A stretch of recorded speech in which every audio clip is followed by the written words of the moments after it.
Hello, this is Andrew Weatherford, and I'll be presenting on the Coen brothers film, The Man Who Wasn't There.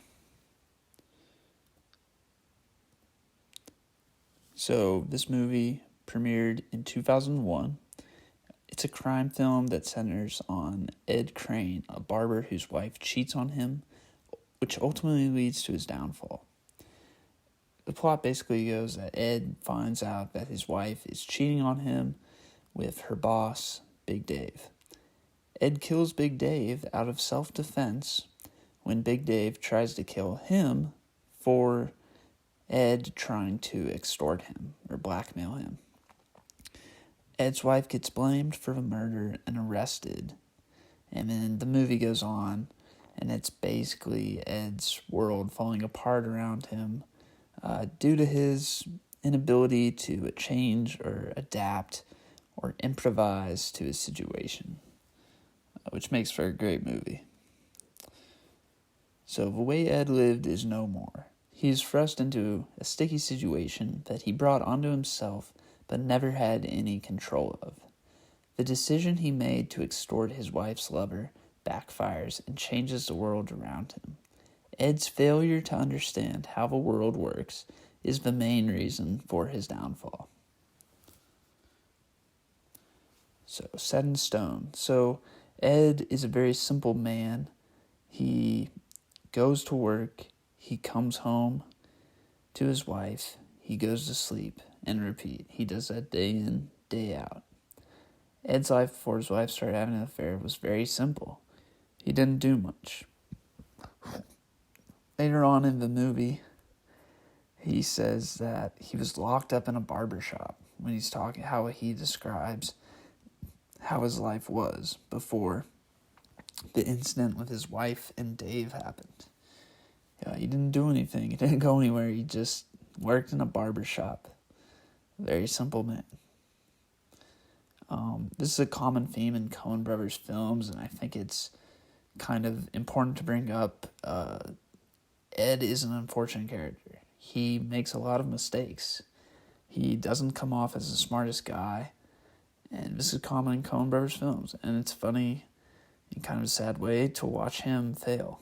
For instance, he kills Dave. It's a bad move. He sells the barbershop to the bank to pay for the expensive lawyer, all expenses paid. So these decisions really affect him.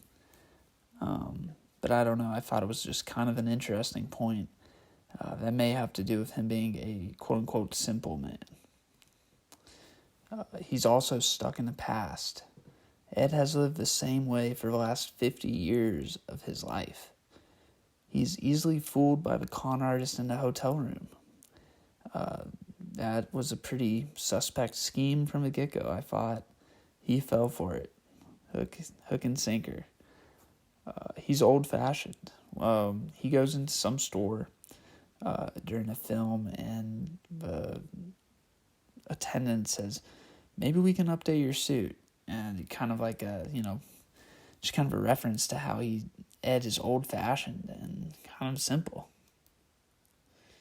And then probably the biggest contributor to Ed's simple nature and the way that the world is changing around him, and he can't seem to catch up. So the con artist, Ed falls for a con artist scheme that starts the plot off. Music lessons. Ed believes the former customer's daughter, balding guy, he believes the former customer's daughter is next Mozart. He really thinks her piano talent is next level, and he really wants to capitalize on that for her.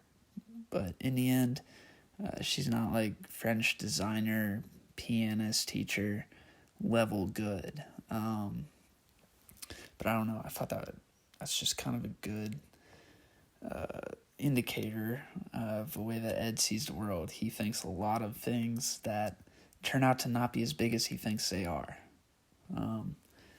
Like Dave's crazy conspiracist theory widow, who keeps coming up to Ed or not keeps coming up, but he encounters her, and she says, tells this crazy UFO story about how Dave saw a UFO.